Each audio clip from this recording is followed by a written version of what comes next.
What's good? Welcome back to the channel. Today we are back finally, and we are here today to talk about college football 25. Specifically here to talk about the mode that I am most excited for, and that is Road to Glory. EA Sports just dropped an entire blog on Road to Glory, and it is so detailed. It is so insane. We gotta break it down. There's so much to go through, and there's so much to look forward to, man. We got a couple days until the release of this game, and it's already looking like it's gonna be one of the best sports games to come out in recent memory. We're about to jump right into this blog, but before we get into it, make sure you leave a like and you subscribe. As soon as this game drops, I'm starting my Road to Glory. I can already tell it's gonna be a crazy journey. It's gonna be a crazy series. I'm super locked in. Make sure you do not miss that. Also, comment and let me know what you think about this video. Let me know how excited you are for this game. Yeah, let's not waste any more time. Let's jump right into it. So according to this blog, as soon as you load up Road to Glory, obviously you create your player. You have the option to play 5 different positions. You can play quarterback, running back, wide receiver, linebacker, and cornerback. It's only limited to 5 positions, and I'm assuming it's because in Madden you can only play 5 positions in Superstar mode. And you're going to be able to export your player from this game to Madden 25. And after you're done creating your player, you don't go to high school. In previous NCAA football games, you will play an entire high school season, and it will determine your star rating, if you're a 5-star recruit, 4-star, or whatever. A lot of people were really upset about that, me included, but I'm actually a fan of the way it works in this game. So essentially, you will have the choice between being an elite recruit, a blue chip recruit, a contributor, and an underdog. If you choose to be an elite recruit, you're automatically a 5-star prospect. This means that you will be starting at the highest overall, which is a 79, and you are most likely to start at most programs in the country. And you also start with 5 skill points and 1 extra mental ability. As a blue chip prospect, you start at a 75 overall, you get 4 skill points, 1 mental ability, and you have a good chance at playing for most schools. A contributor is a 3-star prospect who has a decent chance of getting playing time early, but has to work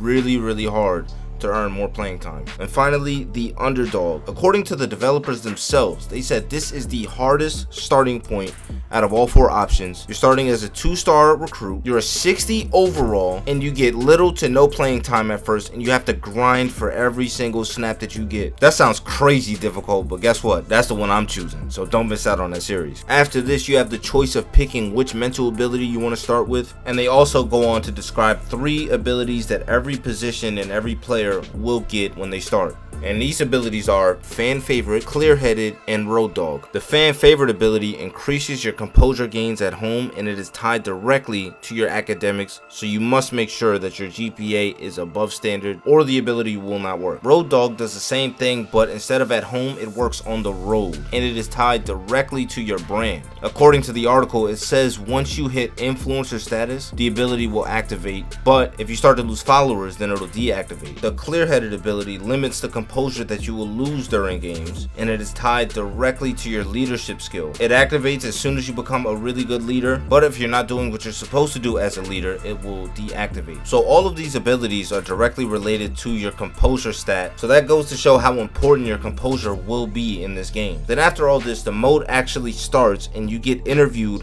by a local TV reporter who's basically asking you why you do this. What are your motives? If you're familiar with the recruiting process in Dynasty, it's basically like that.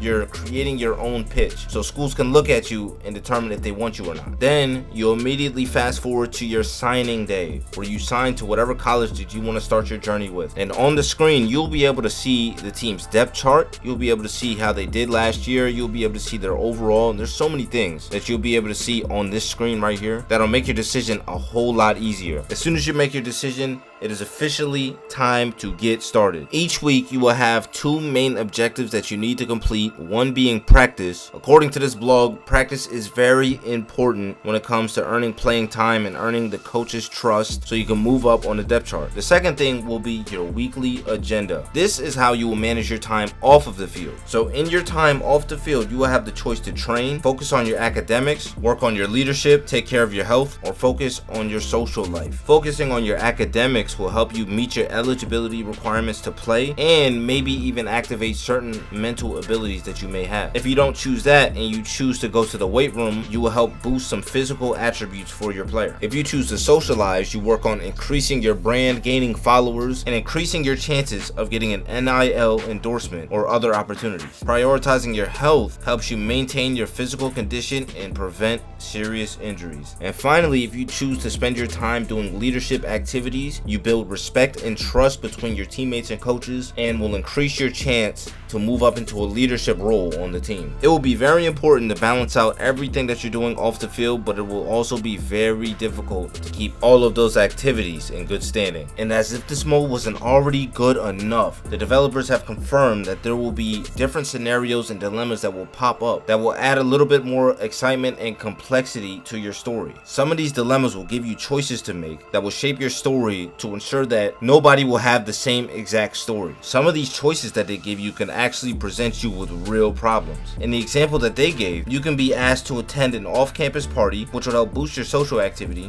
but you may be required to skip a night class, and if you get caught, it can negatively impact your GPA. Next, I want to dive a little bit more into coach trust and position battles. These are things that were in previous NCAA football games, but if you're unfamiliar, coach trust is very important. When you're practicing, when you're playing, you are working to earn coach trust, which will help you move up on the depth chart. And if you get enough coach trust, you may have the opportunity to compete in a position battle against your teammate to move up on the depth chart. What I think is really cool about this, let's say you're the starter and you're playing bad. You're losing coach trust, but the person below you on the depth chart is earning coach trust, and they can activate a position battle against you to take your spot, and you then have to defend your spot. See, it's that type of realism that I love in these sports games. These games should be a direct simulation of what the life of an athlete is like. And from the looks of it, College Football 25 hit the nail on the head in the realism department. This blog is super long, so I'm only going to touch on one more thing. By the way, if you want to go check out the blog, check it out on easports.com. But the last thing that I'm going to touch on is the transfer portal. At the end of each season, you will be tasked with the choice of staying loyal to your school or jumping inside that transfer portal and going elsewhere. This blog made it clear that the teams that will be interested in you won't just be random picks. There'll be teams that align with your player's performance in the previous season and teams that were interested in your initial pitch during your recruitment process. And once you finish up your career, like I said, you can seamlessly transition your player to Madden 25, where you can continue